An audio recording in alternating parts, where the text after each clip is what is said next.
So here you can kind of see the types of racing to the bottom that both Colombia and Ecuador are doing in order to be successful in this market. And after going through these violations, I'd like to look into the alternative avenues from race to the bottom. I'll be looking at human rights instruments, other developmental models that are around to contest race to the bottom, and also grassroots organizing. And so before I get started, I'd like you to see these two arrows up on the screen. The arrow pointing down are local laws or practices that are in place in both Colombia and Ecuador that, in my opinion, show that they're racing to the bottom in the sense of they're more worried about increasing production opposed to the quality of health of a worker.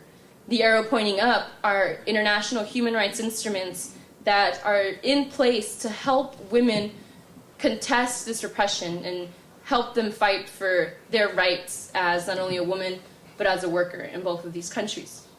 The international human rights instruments that help or that I've analyzed are CEDAW, which is the Convention of Elimination Against Discrimination Against Women. Mouthful. So when I say CEDAW, I mean that. And Belém do Pará, and the International Labor Organization. And so both CEDAW and Belém do Pará talk about women having the right to work equally amongst men, having the ability or the right to not to be discriminated within the workplace, not to be stereotyped within the workplace, and to be promised the opportunity to collective bargaining, which is unionizing for their interests and kind of things of that nature. And the evidence proving that both of these countries not abiding by these laws are the effects of what's been found in the public sector. So the occupational hazards, the wages, the unjust working conditions, these women are being discriminated and stereotyped to work because there's this dominant claim that institutions prefer women working in these assembly line work because the claim is that they're considered very timid and passive and have nimble and small hands that are delicate enough to produce this flower so beautiful that we then consume. And so these conventions of CEDAW and Belém do Pará say that women cannot be discriminated to work, or not be discriminated or stereotyped. But 70% of the workers in these flower industries are working. They're being stereotyped and being targeted and hired to work because of those stereotypes. The local laws that I found in Colombia that doesn't help any worker at all is Ley 50. And what Ley 50 does, it focuses on increasing production in any institution, and then I'm focusing it on the flower industry. And so they want, within Ley 50, the labor contracts came about, the temporary contracts, the 3-month contracts. These contracts put the workers into competition with one another, opposed to each worker working individually or working as a cohort. They're competing against one another to keep their job come 3 months. And so this type of law that's being practiced is benefiting more the economy, benefiting more the institution than the worker. And I didn't find a practice or a law in Ecuador, but Ecuador also has the re-engineering program, just to keep that in mind.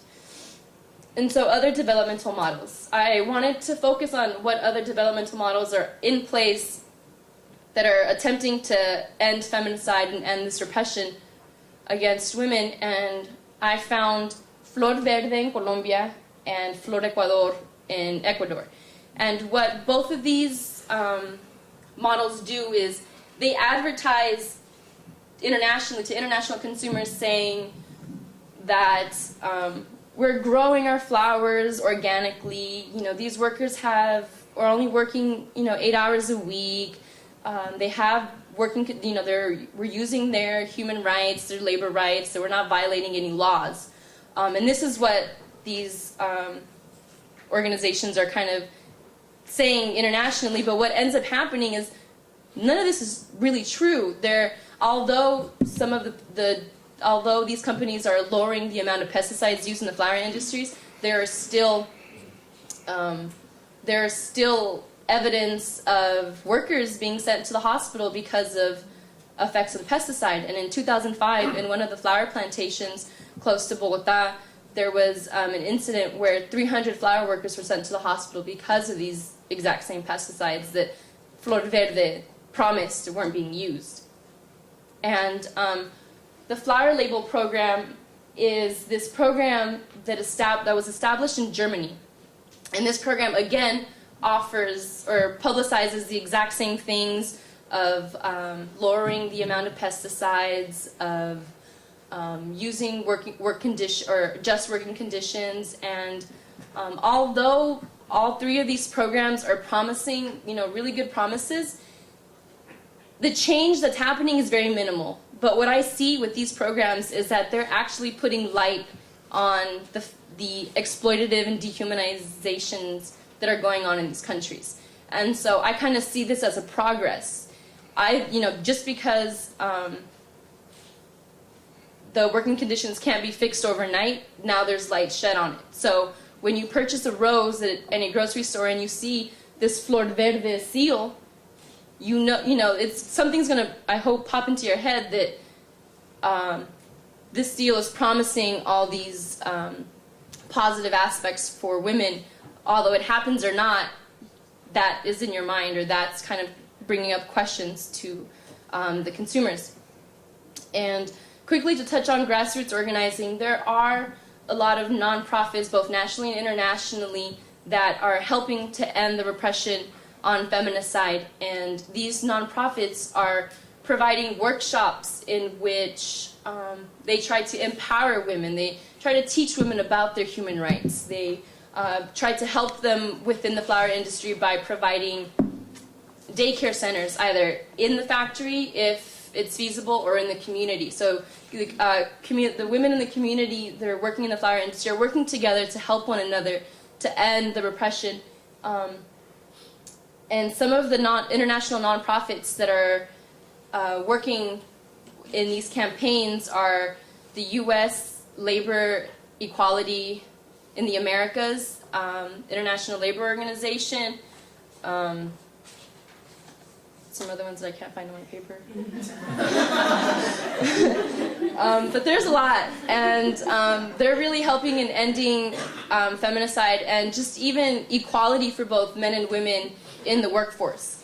And some of the accomplishments that are happening now is in 2005, a Colombian union called Splendor, they signed a contract with Dole, and Dole is kind of like the mothership of all the flower companies in Colombia. And they signed a contract with Dole in which Dole is supposed to preserve and provide, actually even paying these women. A lot of these women haven't been getting paid for the last couple months from that since 2005. And so a lot of women now have increased their minimum wage. I mean, very minimal, but it's an increase. They've also been given social services that they should have been given from the beginning, such as Social Security and health insurance. And Ecuador is also fighting for the exact same rights, but their main struggle now is child labor. The youngest worker in the flower industry in Ecuador is 12 years old. And so what ends up happening in Ecuador is that children drop out of school at a very young age to start working to help their family because their family can't do it alone. Having half of the population unemployed or under or below the poverty line, or both. And so what can you do to help? One of the things is to inform your local flower retailers. If you purchase flowers for, especially Valentine's Day, Mother's Day, when these flowers get sent or given and bought all the time, inform the local retailers and let them know, hey, I only want to purchase a flower that's grown locally, or that's promised that these roses are grown organically. Second is, write a letter to Dole and tell them to preserve their contracts. They can write contracts all they want to help the working conditions in Colombia and Ecuador, but if they don't enforce them, then nothing's really been done about it. The third thing is raise awareness about this issue. I hope that you've learned something from these past 20 minutes that I've been speaking. And and you know, tell your friends, or you know, learn more about this issue in order to raise awareness. And the more people that know about the unjust working conditions in both of these countries, something can be done about it. And also contact your members of Congress and let them know what's up. Come re-election time, they can, you know, fight to end feminicide in the flower industries. And last but not least, plant your own garden.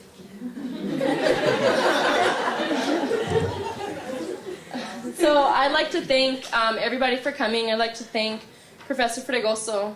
Thank you for giving me this challenge. And although I wanted to quit a long time ago, I'm glad I did it. And then Professor Perla, who's not here, he was so kind enough to be willing to meet with me every Friday at a coffee lounge to just write. And so I thought that was very beneficial. And Robin King, thank you for my frustration with grammar. And Angelica, thank you for kind of showing me the ropes of grad school and, you know, having that be an option. And thank you for letting me call you at midnight almost every time and asking you questions about my paper. My FMP peers, thanks for the laughs and the memories that we've had, EOP staff, and my mom and dad and Victoria for coming from LA. Okay, thanks.